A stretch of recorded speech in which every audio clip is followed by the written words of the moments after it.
Welcome my YouTube channel S K share market training academy. और आज के दिन हम ओला उबेर जो आईपीओ आया है उसके बारे में पूरा रिसर्च करेंगे। और रिसर्च करने के बाद हम एक एनालिसिस करेंगे कि हमें आईपीओ लेना है या नहीं लेना है, या हम एक उसमें बिजनेस स्ट्रैटेजी भी हम देखने वाले हैं इस वीडियो में। तो देखते हैं कि जैसे ओला इलेक्ट्रिक का आईपीओ आया है, जो कि आप 1 तारीख से भी उसको बाय कर सकते थे और 5 तारीख तक उसकी लास्ट डे है, यानी 5 तारीख तक आप ले सकते हो ओला इलेक्ट्रिक का आईपीओ। तो आपको मेरे चैनल पे आपको पता ही होगा कि IPO actually initial public offer होता है। तो इसके बारे में हम पूरे डिटेल्स लेंगे कि इनका जो बिजनेस स्ट्रैटेजी क्या है, इनका प्रोडक्ट क्या है, इनके सेल्स क्या है, इनका वैल्यूएशंस क्या है, इनके ऊपर कितना बारोइंग है, और बारोइंग होने के बाद उनके ऊपर जो इंटरेस्ट आता है उसके बारे में भी हम जानेंगे। तो देखते हैं कि पहले ओला इलेक्ट्रिक के पहले उबेर करके इनका एक कंपनी था, जहाँ पे ऑटो कैब हुआ करती थी। और अभी भी उबेर ऐसा एक ऐप है उनका जो वर्क करता है। तो उनका जो ओनर है वो है भावेश अग्रवाल। तो आप इसके बारे में देखते हो तो यहाँ पे आपको पता तो चलता। और इसके पहले भी एक भाटी करके को ओनर था इनका, जो कि उन्होंने अभी छोड़ दिया इस कंपनी को। अभी ओला जो इलेक्ट्रिक कंपनी है उनको छोड़ दिया। अंकित भाटी, उनके जो जितने भी शेयर्स थे वो आईपीओ के पहले ही बेच दिया गया है। तो जैसे भावेश अग्रवाल जो मेन ओनर है इस कंपनी का, उनके कितने परसेंट शेयर है आपको दिख रहा होगा, 36.94%। फिर बाकी 21.98 सॉफ्ट बैंक का है। बाकी Ola, India trust, Alphawave, Matrix farmer, Hyundai motors, टेमेस करके है, अदर्स, ये जितने भी इनके शेयर से आप पकड़ सकते हो लगभग 70% शेयर से बाकी लोगों के 60-70%। तो आप पहले जो भी आईपीओ अप्लाई करते हो उसके पहले आपको पूरी डिटेल्स लेना पड़ता है, तभी आप आईपीओ अप्लाई करो। क्योंकि जो कंपनी है वो कंपनी एक्चुअली लॉस में है या प्रॉफिट में, वो भी आपको देखना चाहिए। तो हम आईपीओ के बारे में पहले जानेंगे कि इनका वैल्यूएशन कितना है। उसके बाद हम जानेंगे कि वैल्यूएशन के पहले जो कंपनी ओला कंपनी थी, भावेश अग्रवाल ये जो ओनर है, इन्होंने पहले कौन सा बिजनेस किए थे। तो आप देख सकते हो ओला उबेर उन्होंने पहले चालू किए थे, उनमें भी इन्होंने बहुत ज़्यादा फंड रेज किए। फिर ओला कार, ये भी उनका एक बिजनेस है। फिर उसके बाद ब्लिंकिट करके एक बिजनेस चालू किए थे, वो भी उन्होंने फिर बेच दिए थे। फिर एक टेक्नोलॉजी करके ANI टेक्नोलॉजी है, ये कंपनी एक्चुअली ओला इलेक्ट्रिक जो कंपनी अभी आईपीओ है, यहाँ पे उनका ANI टेक्नोलॉजी यहाँ पे अभी उनके शेयर से। तो हम जानेंगे कि ये कंपनी 14 साल, जो कि उबेर कंपनी है, उबेर ओला की कंपनी है, वो 14 साल। और अभी बैकग्राउंड में 5 इयर्स का पूरा डेटा देखेंगे कि ये कंपनी एक्चुअली प्रॉफिट में है कि लॉस में है। जनरली आपको आईपीओ देखना है तो पहले स्ट्रेंथ देखो, फिर उसके बाद वीकनेस देखो, फिर उसके बाद ये जो कंपनी है लॉन्ग टर्म के लिए रियल में वर्क करेगी क्या नहीं करेगी, या शॉर्ट टर्म के लिए है। या यहाँ पे ऐसा ना हो कि जैसे मैं आपको एक पिक्चर दिखा रहा हूँ, तो आप पिक्चर देख के देखो। ये जो पिक्चर है यहाँ पे आपको दिख रहा होगा कि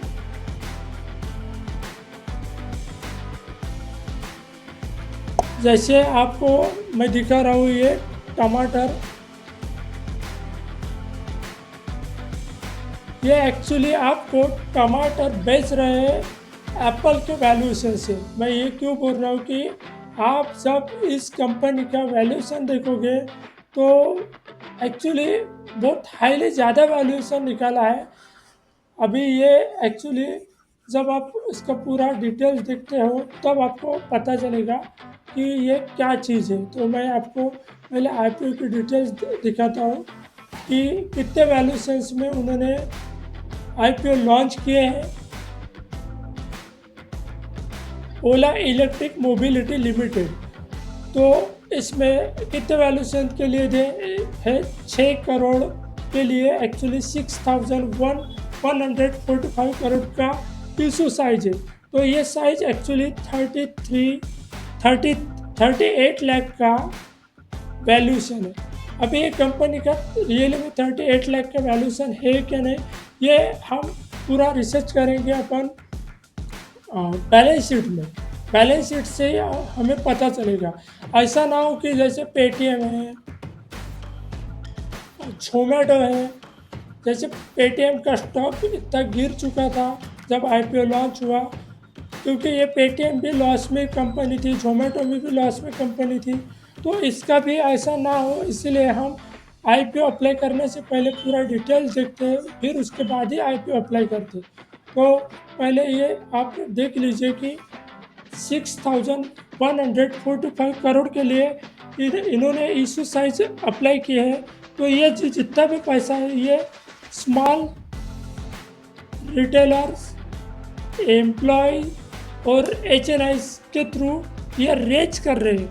ये 6,000 करोड़ रुपए जो रेज कर रहे हैं एक्चुअली में, ये काय के लिए कर रहे हैं, क्यों कर रहे हैं, ये भी आपको पता रहना चाहिए। क्योंकि बहुत से ऐसी कंपनीज है जो कंपनी लॉसेस में रहती है और जो आपका पैसा है वो आईपीओ के थ्रू उनके जो इन्वेस्टर है, शुरुआत के इन्वेस्टर रहते हैं, उनको वो पैसे मिलते हैं और वो अपने पैसे निकल जाते हैं। फिर जो छोटे रिटेलर है वो फंस जाते हैं।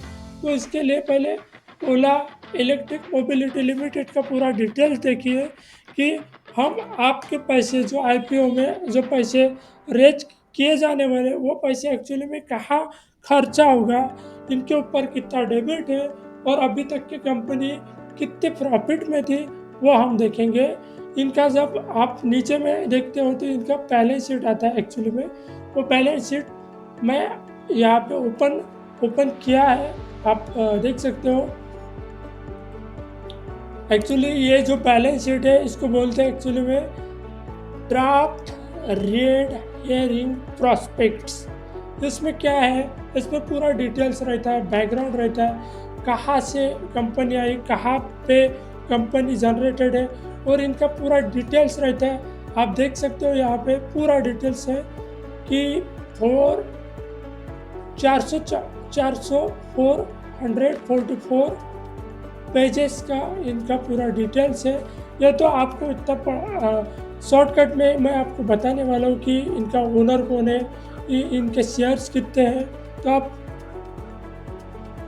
थोड़ा आप डिटेल्स ले सकते हो इसमें से कि इनमें जो मेन ओनर है, promoter, selling share holder, negligible. Actually ये लोग भावेश अग्रवाल जो है ये तो अपने शेयर्स बेच नहीं रहा है, बट जो अल्फा वेव्स है, DIG इन्वेस्टमेंट है, इंटरनल फंड है, ये जितने भी छोटे मोटे इन्वेस्टर हैं इस कंपनी में, ये लोग अपने शेयर्स बेचना चाहते हैं। क्योंकि ये जो कंपनी है, आपको मैं अभी दिखाऊंगा कि ये कंपनी कितने प्रॉफिट में और कितने लॉसेस में है, तो पूरा डिटेल्स आपको मिलेगा इसमें। तो हम पहले आते हैं बैलेंस शीट में, जो कि बैलेंस शीट में आपको पूरा डिटेल्स मिलेगा कि ये कंपनी अभी तक प्रॉफिट में है या लॉस में है, ये सब आपको दिखेगा यहाँ पे।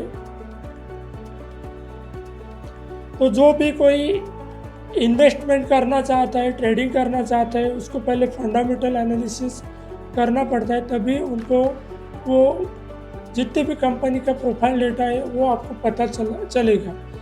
तो हम आपको बैलेंस शीट में देखते हैं कि ये क्या कर रहे हैं। एक्चुअली में 3 साल का डेटा रहता है जनरली में। तो ये आपको तो पता ही होगा कि नॉन करंट एसेट्स और करंट एसेट्स में क्या फ़र्क है। नॉन करंट एसेट्स में ये आपका एसेट्स है 21, 22, 23 का, और एक करंट ईयर का है। अभी 24 का तो अभी तक आया ही नहीं है। तो आपका पूरा डिटेल्स यहाँ पे है। फिर ये कंपनी का पूरा टोटल करंट एसेट्स ये आपको दिख रहे होंगे। फिर ये एक्चुअली में प्रॉफिट में है या लॉस में है कंपनी, वो भी यहाँ पे दिखते हैं। देखो यहाँ पे जो बोरिंग है वो बोरिंग भी ज़्यादा, लगभग बोरिंग 9,148 करोड़ की बोरिंग है, यानी इनके ऊपर बहुत ज़्यादा कर्जा है एक्चुअली में इस कंपनी के ऊपर।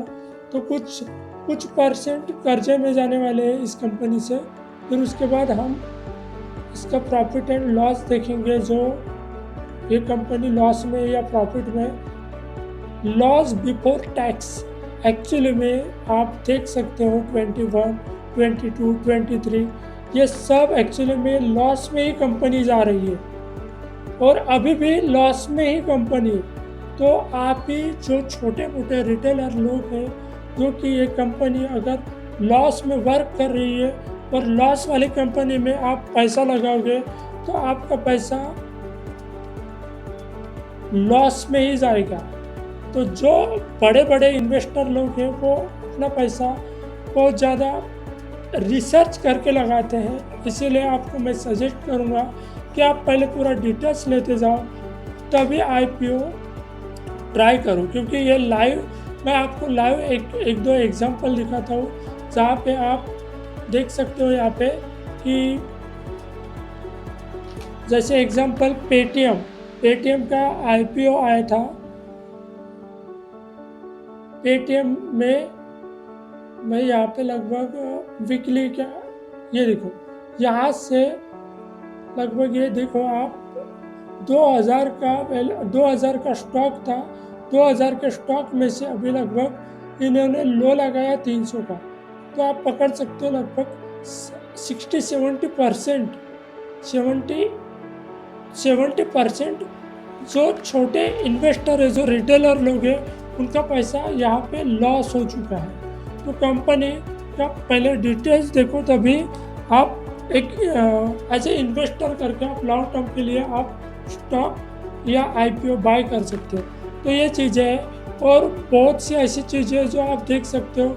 इसका मेन मैक्सिमम एडवांटेजेस है कि ये खुद ही अपना प्रोडक्ट लॉन्च किया, और खुद ही ये जो मार्केटिंग है ये खुद ही कर रहे हैं। ये इनके एडवांटेजेस है ओला उबर के।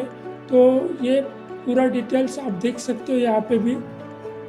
और दूसरी चीज़ है, इनका जो स्कूटी का जो बिजनेस है, यहाँ पे रॉ मटेरियल एक्चुअली में चाइना से आता है, लाइक लिथियम, कोबाल्ट। ये जो रॉ मटेरियल है ये चाइना से आता है, और चाइना के ऊपर ये बिजनेस है। अगर चाइना ने कल जाके ये लिथियम और कोबाल्ट रॉ मटेरियल अगर इनको मिलता नहीं है ये कंपनी को, तो जो सेल्स मैन्युफैक्चरिंग यूनिट है वो बंद हो सकता है, और पूरा बिजनेस ही पूरा बंद हो सकता है। तो इसके डिसएडवांटेजेस भी बहुत है, और एडवांटेजेस ज़्यादा से ज़्यादा मुझे बहुत कम लगे एडवांटेजेस, क्योंकि इनके ऊपर बहुत ज़्यादा कर्जा भी है। और इसके बाद भी 3-4 साल के बाद भी इन्होंने जो बिज़नेस किया है, ये 4 साल के बिज़नेस के बाद भी ये अभी तक प्रॉफिट में नहीं है।